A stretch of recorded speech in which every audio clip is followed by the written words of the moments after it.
Oui, aujourd'hui, on va parler sur la délivrance, sur les trois principes de la délivrance. Le premier principe, c'est avoir l'abondance de la parole. Une bonne délivrance, il y a déjà des fois, ils pensent que leur délivrance n'est pas toujours dans des impositions de mains, mais en lisant la Bible et en faisant la méditation, je suis venu comprendre que non.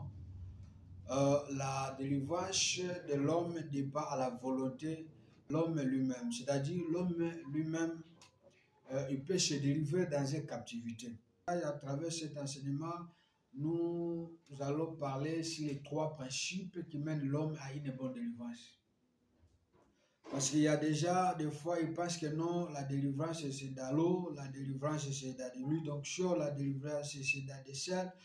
La délivrance, c'est dans des mouchoirs, des bougies, tout consomme. Mais une bonne délivrance, c'est avoir l'abondance de la parole de Dieu.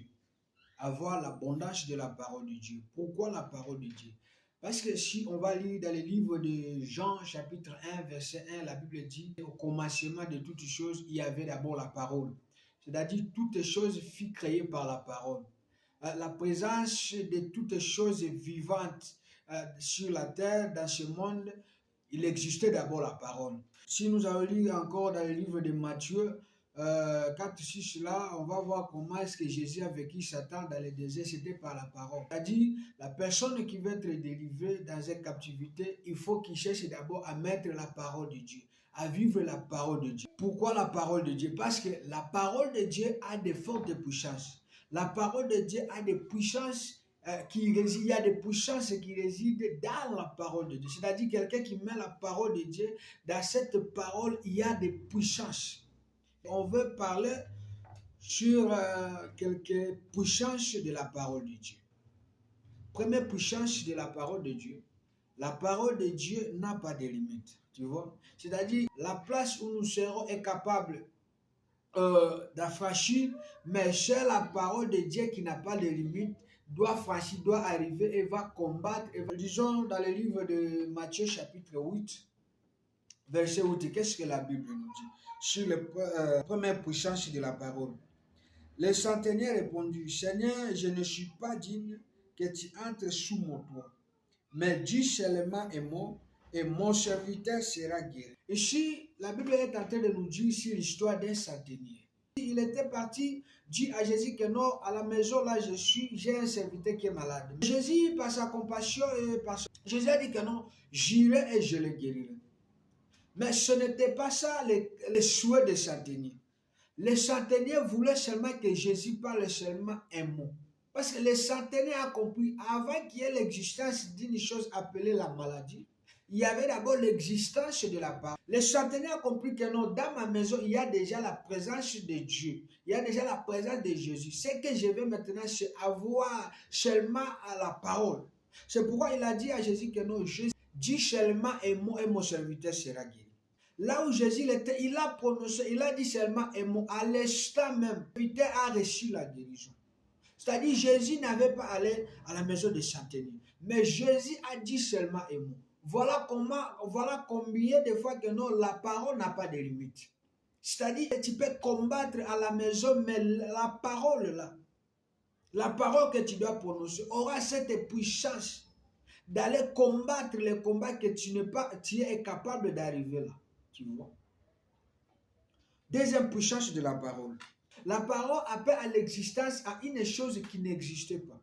Elle aussi donne une forme à une chose qui est informe. À une personne, à une famille qui est informe. Mais grâce à la parole, si tu mettras, cette parole te donnera une forme.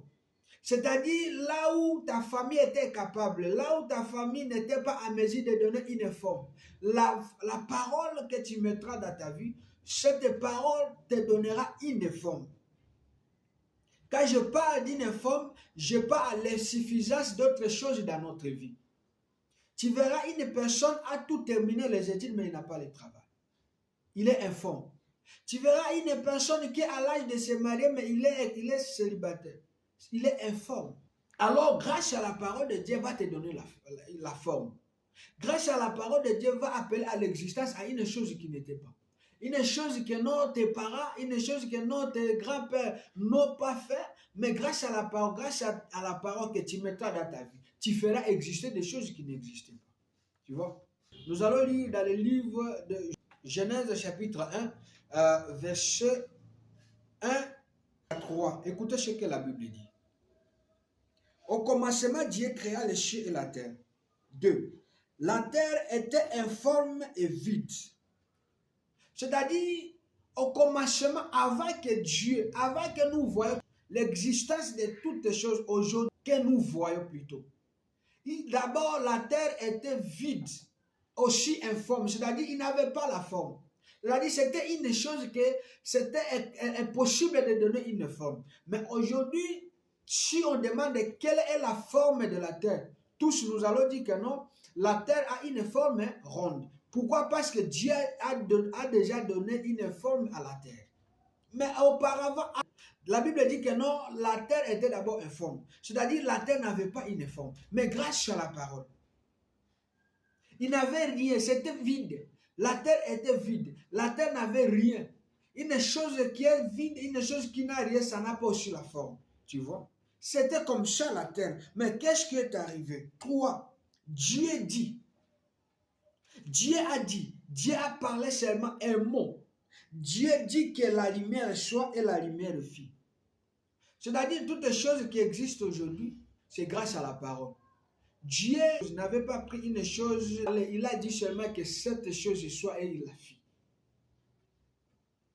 Grâce à la parole de Dieu.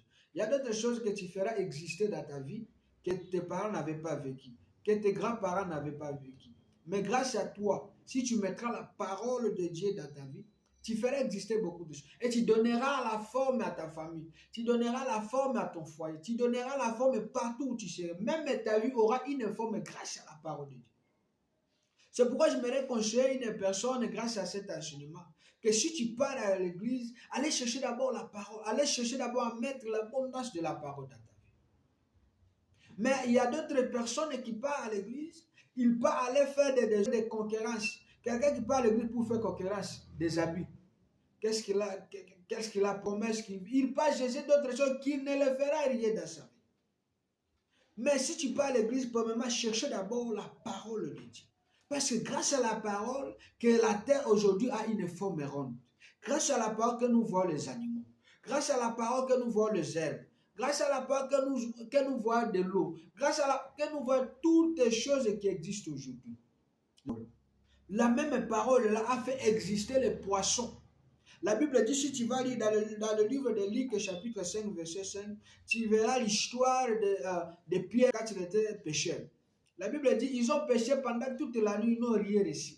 Mais lorsque Jésus fut arrivé le matin, il lui a ordonné seulement que nous jette le filet à l'autre côté. Quand ils ont jeté le filet, ils ont rattrapé beaucoup de poissons grâce à la parole.